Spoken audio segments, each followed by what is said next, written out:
What they did to witches accused before burning them will shock YousIn those times. Life was ruled by fear more than by hope. People woke up each morning unsure of what the day would bring. A child might fall sick without warning, crops could fail after months of hard work, and storms could destroy homes in a single night.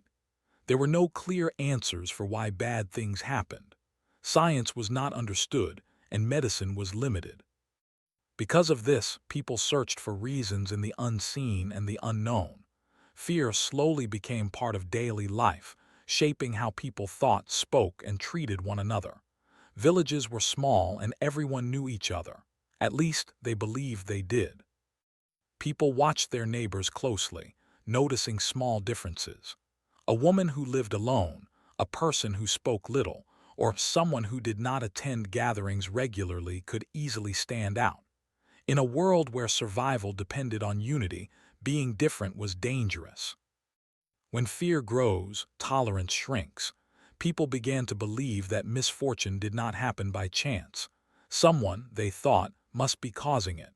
Religious teachings were powerful during this time. Most people believed that good and evil were always fighting for control. Leaders spoke about unseen forces that could influence everyday life. These ideas were repeated so often that people accepted them without question. When something went wrong, it was easy to believe that an unseen hand was responsible. Slowly, the idea spread that certain people could bring harm simply by their presence. Old stories and rumors played a major role. Tales passed down from generation to generation warned about dangerous individuals who looked normal but carried hidden power. These stories were meant as lessons, but over time, people began to treat them as truth. Fear made imagination stronger than reality. Once these ideas settled into people's minds, it became difficult to challenge them. Women were often the first to be suspected. Many were responsible for healing, caring for the sick, and using herbs to treat common problems. While these skills were once respected, they later became reasons for suspicion. If a person recovered, it was seen as a blessing. If they did not, blame followed quickly. Knowledge that was not fully understood turned into something feared. Instead of seeing healers as helpers, people began to see them as threats. Widows faced similar dangers. Without a husband to protect them, they stood alone in society.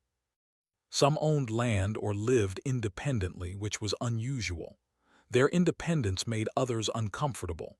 In times of fear, independence was often mistaken for defiance. People questioned how such women survived on their own. Instead of admiration, they faced doubt and jealousy. Poverty made everything worse. Hunger created anger, and anger searched for a target. When crops failed, families starved. Parents watched their children grow weak, unable to help them. In such moments, grief turned into rage. People needed someone to blame so they could believe the suffering had a cause. Blaming fate felt powerless, but blaming a person felt like action. Religious leaders and local authorities often encouraged these beliefs, sometimes without meaning to. They believed they were protecting the community. When people came to them with fears, they listened and offered explanations that matched the beliefs of the time. Over time, these explanations turned into accusations. Once authority figures accepted these ideas, they became dangerous truths instead of simple fears. Fear also spread through whispers. A quiet conversation here, a worried look there, and soon a rumor would grow. Someone might say they saw a strange look, heard unusual words, or noticed odd behavior. These small details were repeated and changed each time they were told. Soon, they became something much bigger. Truth was lost, replaced by fear-filled stories. Children were taught to fear certain people from a young age. Parents warned them to stay away from those who seemed different. These lessons stayed with them as they grew older. Fear became normal, passed down like a family tradition. When fear is learned early, it feels natural later in life. Communities believed they were under constant threat. Any sign of trouble was taken seriously. A bad harvest, A sudden illness or an unexplained death could push people into panic. Panic does not allow calm thinking. In panic, people look for quick answers. They accept explanations that give them a sense of control, even if those explanations are wrong. Once fear reached a certain level, it began to change how justice worked. Instead of asking for proof, people trusted feelings and beliefs. If many people felt afraid of someone, that fear was seen as enough reason to act. The idea of fairness slowly disappeared. What mattered most was removing the source of fear, not finding the truth. Some people tried to speak out, but their voices were weak. Going against popular belief was risky. Anyone who defended an accused person could become a target themselves. Silence felt safer than honesty. As more people stayed quiet, fear grew stronger and opposition disappeared. Daily life became tense. People watched their words carefully. A wrong sentence, a misunderstood joke, or a simple disagreement could turn into suspicion. Trust between neighbors faded. Communities that once depended on each other now lived with hidden fear and doubt. The accused often did not understand what was happening. At first, they noticed strange looks or cold behavior. Friends stopped visiting. Conversations ended quickly when they entered a room. Confusion turned into fear as they realized something was wrong. But by then, it was already too late. Once fear took hold of a community, it was nearly impossible to stop. What began as simple worry slowly became a system of belief. Fear shaped laws, decisions, and actions. People truly believed they were protecting themselves and their families. They did not see themselves as cruel. In their minds, they were doing what was necessary to survive. This is how it all began. Not with proof, not with clear danger, but with fear. Fear of the unknown, fear of loss, and fear of being powerless. That fear opened the door to terrible actions that followed. Before any punishment, before any public judgment, fear had already decided the outcome. Once fear had settled deep inside the community, it did not stay silent for long. It began to look for a voice, and that voice came through accusations. These accusations did not need proof. They only needed belief. A strange dream, a bad feeling, or a single bad experience was enough to point a finger at someone. When fear is strong, logic becomes weak. It often started very small. Someone might say they felt uneasy around a certain person. Another might claim that after an argument, something bad happened in their home. These moments, which could have been simple coincidences, were treated as signs. People connected unrelated events and created stories that felt true because they matched their fears. Once a name was spoken, it spread quickly. Neighbors whispered it to one another, adding their own details. Each retelling made the story stronger and more frightening. Soon, the person was no longer seen as an ordinary member of the community. They became a symbol of danger. Even those who had never spoken to them believed the stories, because everyone else seemed to believe them too. The accused person usually had no idea what was happening at first. Life continued as normal, but something felt different. Friendly greetings stopped. Doors closed more quickly. People avoided eye contact. The warmth of community slowly disappeared, replaced by cold distance. Confusion filled the accused person's mind. They wondered what they had done wrong, not knowing that fear had already judged them.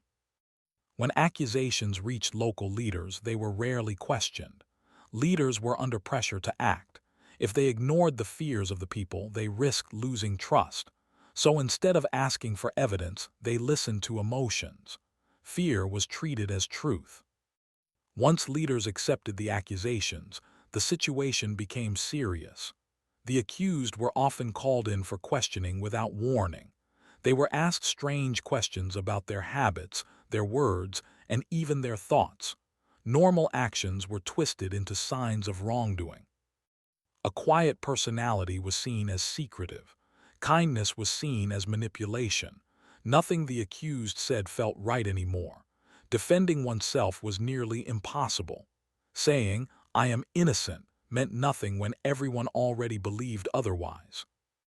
Any attempt to explain was seen as a trick. Silence was seen as guilt.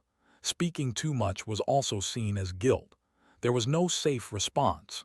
The accused were trapped in a situation where every action worked against them. Witnesses were encouraged to speak, but these witnesses were often driven by fear or personal grudges. Old disagreements were brought back as evidence. Jealousy, anger, and misunderstanding found a place to hide behind accusations.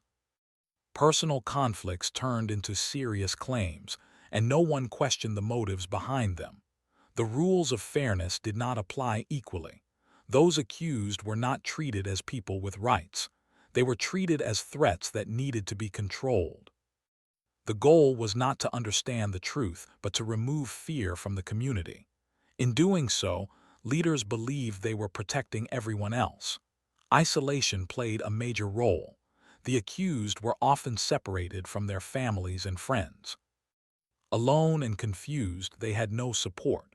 This isolation made them weaker and more frightened. Without familiar faces around them, it was easier for authorities to control the situation and push their own version of the truth. Fear also changed how time felt. Days of questioning felt endless. The accused did not know what would happen next. This uncertainty broke their spirit slowly. Not knowing when it would end was worse than knowing the outcome. Hope faded with each passing moment. The community watched from a distance. Some felt pity but were too afraid to speak. Others felt relief that it was happening to someone else, not them. Fear made people selfish. Survival became more important than justice. Staying quiet felt like the safest choice. Rumors continued to grow even after the accusation was made official. People claimed to notice strange signs from the past that now seemed important. Events that had once meant nothing were given dark meaning. Memory itself was changed by fear. People convinced themselves they had always known something was wrong. The accused were often expected to confess, even without understanding what they were confessing to. Confession was seen as the final proof. Authorities believed that no one would admit guilt unless it was true. They did not understand how fear and pressure could force words out of anyone. Family members suffered too. They were avoided, whispered about, and sometimes accused by connection. Children were treated differently. Friends disappeared. The damage spread far beyond one person. Fear did not stop at a single door. It moved through the entire community.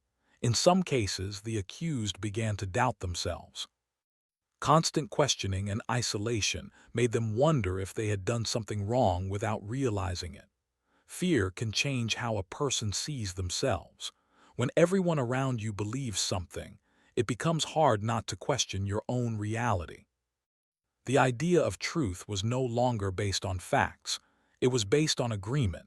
If enough people believed a story, it became real in their minds.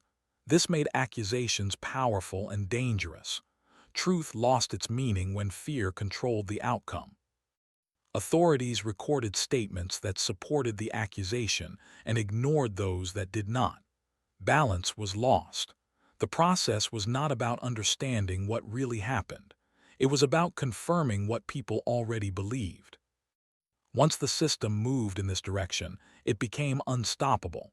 Those who tried to speak for fairness were silenced by fear. They were warned, directly or indirectly, to stay quiet. Being associated with an accused person could put them in danger too. Fear created a chain reaction, forcing people to choose silence over justice. By this stage, the accused person was no longer seen as human. They were seen as a problem that needed to be solved. Compassion faded. Curiosity faded. Only fear remained. The community believed that removing one person would bring peace and safety. This was the moment when accusation became fate, not because of evidence, but because fear demanded an answer. The accused stood alone, surrounded by belief stronger than truth. What followed would be even more shocking, but by now the path had already been set. Once the accused were taken away from public view, their world changed completely. The noise of the village faded, replaced by silence and uncertainty. They were placed in small, unfamiliar rooms where time seemed to slow down. There were no friendly faces, no clear explanations, and no comfort. From that moment on, their lives were no longer their own. The questioning did not begin immediately. At first, there was waiting. Long hours passed with nothing to do but think. This waiting was not kind. It allowed fear to grow inside the mind.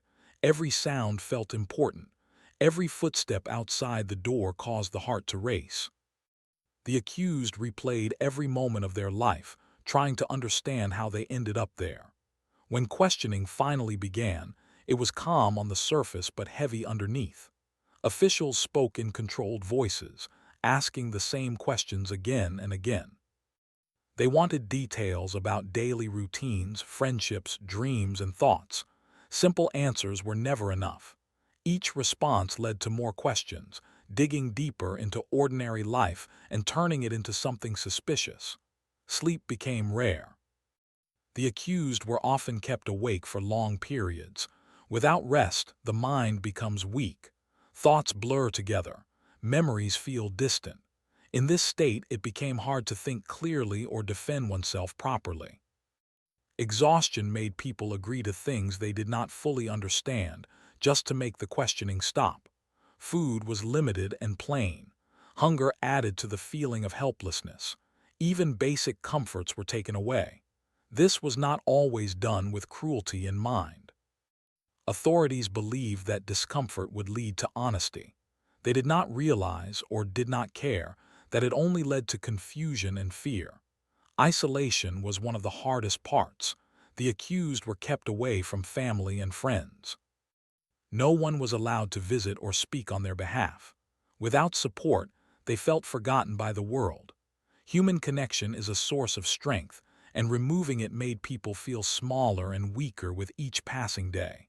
Officials often spoke as if guilt was already proven. They used phrases that assumed wrongdoing, not questions seeking truth. This created pressure to agree. When someone is told often enough that they are guilty, doubt begins to grow inside them. Even innocent people start to question their own memories. The accused were told stories about others who had confessed. These stories were meant to show that confession was the only way forward. They were told that honesty would bring mercy, though mercy was never clearly defined. Fear of the unknown made these promises feel tempting. Some officials believed they were doing the right thing. They thought they were protecting society from danger. This belief allowed them to ignore the suffering in front of them. When people believe they are serving a higher purpose, they often stop questioning their actions. Time lost its meaning. Days blended together. Without knowing the date or hour, the accused felt trapped in an endless moment. This made it easier for authorities to control the situation. A person who does not know when something will end loses hope faster. Questions became more leading over time. Instead of asking what happened, officials suggested what they believed had happened. They asked questions in a way that pushed the accused towards certain answers. Saying no again and again became tiring. Agreeing felt easier even if it was not true. The tone of questioning changed depending on the response. When the accused resisted, the atmosphere became colder. When they agreed, even slightly, the mood softened. This taught them that agreement brought relief. Slowly, step by step, they were guided towards saying what was expected of them. Memories were questioned until they felt unreliable. Events from years ago were brought up and examined closely. Small mistakes in remembering were treated as signs of lying. But memory is never perfect, especially under stress. These normal human limits were used against them. Fear worked silently but effectively. The accused were often reminded of what could happen if they did not cooperate. These reminders were vague but powerful. The imagination filled in the gaps, creating images far worse than reality. Fear became a tool stronger than force. Some accused tried to stay strong, holding onto their sense of self. They repeated their innocence in their minds, using it as a shield. But constant pressure wears down even the strongest spirit. Over time, that inner voice grew quieter. Others began to shape their answers to please their questioners. They watched reactions closely, adjusting their words to avoid anger. This was not lying in their minds, it was survival. When trapped, people do what they must to endure. Officials wrote down statements carefully, choosing words that fit their beliefs. These records became powerful tools. Once written, they were treated as truth, even if the accused did not fully understand or agree with what was written. Paper carried more weight than a human voice. The accused were sometimes asked to repeat their statements multiple times. Any difference between versions was seen as dishonesty, but repetition under stress naturally leads to small changes. These changes were used to create doubt and increase pressure. Loneliness deepened the pain. Without anyone to say, "I believe you," the accused felt invisible. The world outside seemed far away and uncaring. This emotional distance made it easier to give up hope. Some people began to confess to things they did not do, not because they believed them, but because they wanted the ordeal to end. Confession felt like a door, even if they did not know what was on the other side. The need for relief became stronger than the need for truth. These confessions were often shaped by the questions themselves. The accused repeated ideas suggested to them, turning them into statements. Over time, these statements were treated as personal admissions, even though they were built from pressure and fear. Officials believed that fear revealed truth. They did not understand that fear creates stories, not honesty. Under pressure, the mind tries to escape. It says what it thinks will bring peace, not what is real. By the end of this process, the accused were exhausted in every way. Their bodies were weak, their minds clouded, and their spirits broken. They no longer felt like individuals with voices. They felt like shadows of themselves. Behind closed doors, away from the public eye, this was where decisions were truly made. Not in open trials, but in quiet rooms filled with fear and control. What happened there shaped everything that followed. The community never saw this part. They only saw the final outcome. They believed justice had been done, unaware of the suffering hidden from view. The real story remained locked behind those closed doors. By the time the accused were brought back into the light, they were no longer the same people. Whatever strength they once had was buried under days of fear and pressure. The path ahead was already decided, shaped by what happened in silence. This was the stage where innocence lost its power, not because it was false, but because fear spoke louder. What followed would happen in public, but the damage was already done. When the accused were finally brought back into public view, they barely recognized the world around them. Days or weeks of isolation had changed how they walked, spoke, and even looked. Their faces showed deep tiredness, and their eyes no longer searched for hope. The crowd, however, saw something very different. They did not see a broken human being. They saw a symbol of fear, a warning shaped by rumor and belief. The gathering of people felt more like a ceremony than a search for truth. Word spread quickly, and villagers came from nearby places to watch. Some came out of curiosity. Others came because they believed they were witnessing justice. Few came with doubt.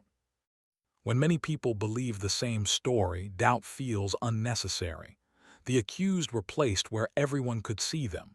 Silence fell for a moment, heavy and uncomfortable. Then officials began to speak.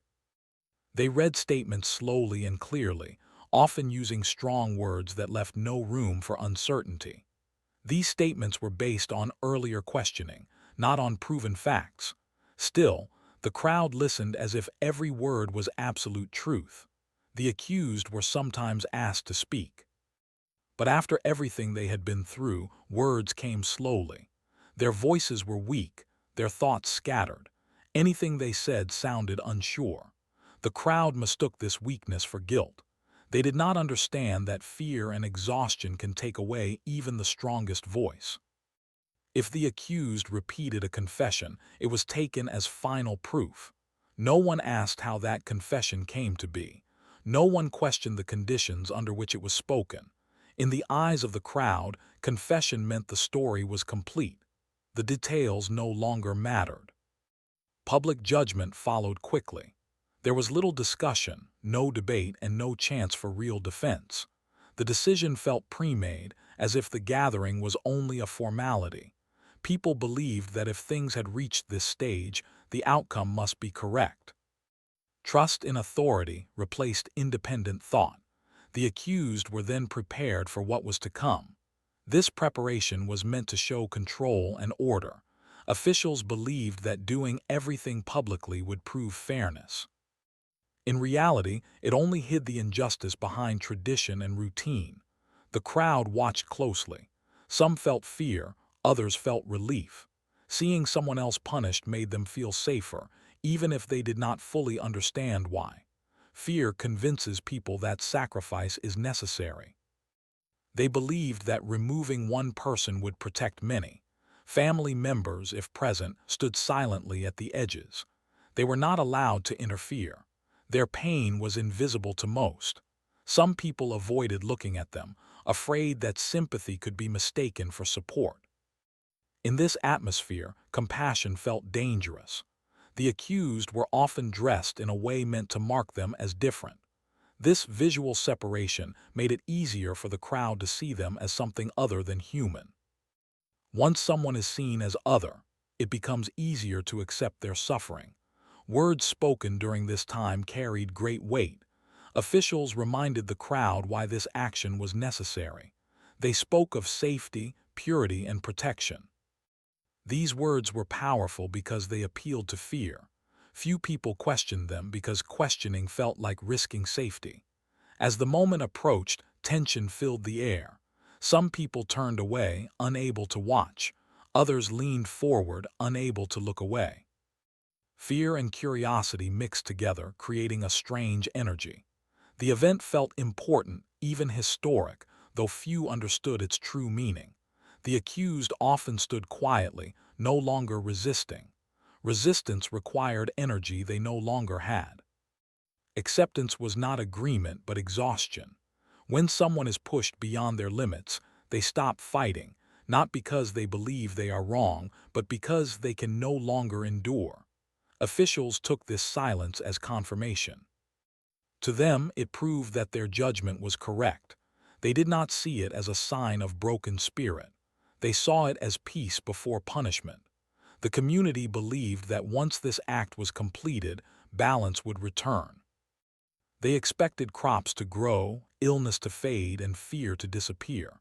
They did not realize that fear cannot be destroyed by punishment. It only changes shape. Children watched from a distance, holding onto their parents. This moment became a lesson they would carry for life. They learned who had power and what happened to those who stood outside the rules. Fear was passed down silently, just as it had been received. Some people felt uneasy, even then. A small voice inside them whispered that something was wrong, but that voice was easily ignored. It was quieter than the fear around them. It was easier to believe that suffering had a purpose than to accept that it was meaningless. As the public judgment ended, people slowly returned to their lives. Conversations resumed. Shops reopened. Life moved forward as if something necessary had been done. The accused, however, were left behind, their story ending while others continued. In the days that followed, people watched for signs that they had done the right thing. They looked for good weather, better health, and peace. When these things did not come immediately, they blamed other possible threats. Fear does not disappear easily. It always looks for a new target. The families of the accused carried their pain quietly. Speaking out was too dangerous. Grief became private. Memory became a burden. Their loss was rarely acknowledged by the wider community. Silence covered everything like a heavy blanket. Over time, the event became a story told differently by different people. Some spoke of it proudly, others avoided it completely. Details changed. Doubt faded. What remained was a simplified version that supported belief, not truth. Officials recorded the outcome as justice served. These records became part of history, written by those in power. The voices of the accused were missing. Their suffering was reduced to a few lines, if mentioned at all. The community believed they had acted correctly. They believed order had been restored. But beneath the surface, something important had been lost. Trust, fairness, and compassion had been damaged, even if no one spoke about it. This stage was the moment when fear fully replaced humanity. The accused were no longer seen as people, but as problems solved. The crowd went home believing they were safer, unaware that fear still lived among them. What happened next would take years to understand. The truth would not appear immediately. It would wait, hidden in memories, records, and unanswered questions. For now, the community moved on, convinced that they had done what was necessary, not realizing the cost of that belief. Years passed, and life slowly changed. New generations grew up, and the fear that once ruled every decision began to weaken. People started to understand the world in different ways. Knowledge increased, and questions were asked that had once been forbidden. What was once accepted without doubt was now examined with care. Time created distance, and distance allowed truth to breathe. Records from the past were read again, this time with open eyes. People noticed how many accusations were based on rumors instead of facts. They saw how easily fear had replaced fairness. Names that were once spoken with anger were now read with sadness. The stories felt different when fear was no longer controlling the listener. Historians began to study these events carefully. They compared records, letters, and testimonies. Patterns became clear. Most of the accused had been ordinary people. They were not powerful, dangerous, or mysterious. They were neighbors, healers, widows, and quiet individuals who did not fit into strict social expectations. This realization changed how the past was understood. Communities began to feel shame instead of pride. What was once described as protection was now seen as injustice. People realized that fear had been mistaken for truth, and authority had been mistaken for wisdom.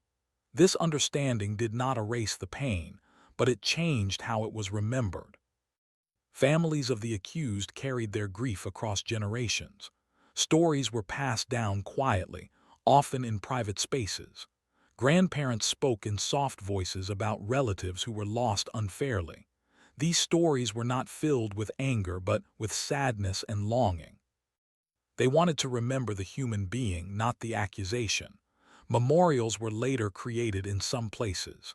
Simple stones, plaques, or names carved into walls became symbols of remembrance. They did not celebrate the past. They warned against repeating it. These quiet reminders stood as proof that mistakes had been made and that remembering them mattered. Education played a major role in changing understanding. Schools began to teach these events not as acts of justice, but as lessons about fear and power. Students learned how easily societies can turn against their own people. They learned that truth requires evidence, not belief, and justice requires fairness, not emotion. People also began to see how fear spreads. They understood that fear grows when people feel powerless. In the past, illness, hunger, and uncertainty made people desperate.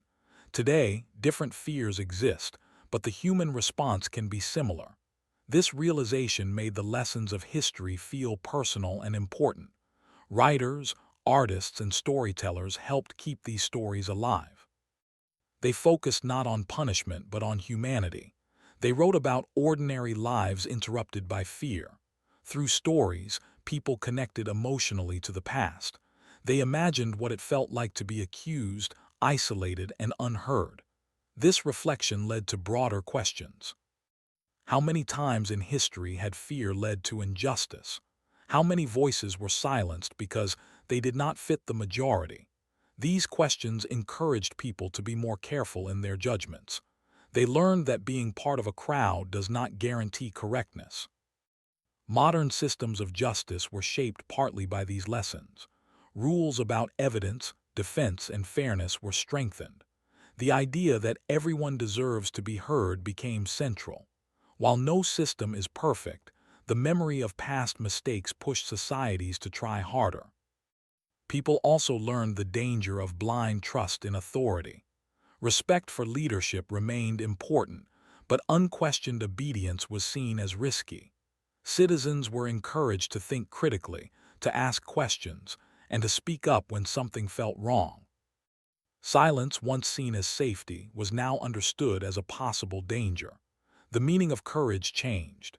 In the past, courage was seen as obeying and conforming. Over time, courage came to mean standing up for fairness, even when it was uncomfortable. Speaking for someone who is alone became an act of strength, not rebellion. Communities began to heal, slowly and imperfectly. Apologies were made in some places, not to erase history, but to acknowledge it. These apologies recognized the pain caused by fear-driven actions. They were small steps, but meaningful ones. The stories of the accused also changed tone. They were no longer told as warnings, but as reminders of humanity. People spoke their names with respect. They were remembered not for what they were accused of, but for who they were as people. This change did not happen overnight. It took years of reflection, study, and conversation. But once it began, it continued. Each generation learned a little more, understood a little better, and judged a little more carefully. The past could not be undone, but it could be understood. Understanding became a form of respect. It honored those who suffered by ensuring their stories were not forgotten or repeated carelessly. These events also taught people the value of empathy. They learned that seeing someone as human, even when they are different, is essential. Empathy acts as a barrier against fear. When people listen and try to understand, fear loses its power. Today, when people look back at these stories, they often feel disbelief. They ask how such things could have happened. The answer is simple but uncomfortable. It happened because people were human. They were afraid, uncertain, and searching for control. Understanding this helps prevent repeating the same mistakes. The greatest lesson was not about the past alone. It was about the present and the future. Fear will always exist in some form. The question is how people choose to respond to it. History shows the cost of letting fear decide. Remembering these stories keeps society alert.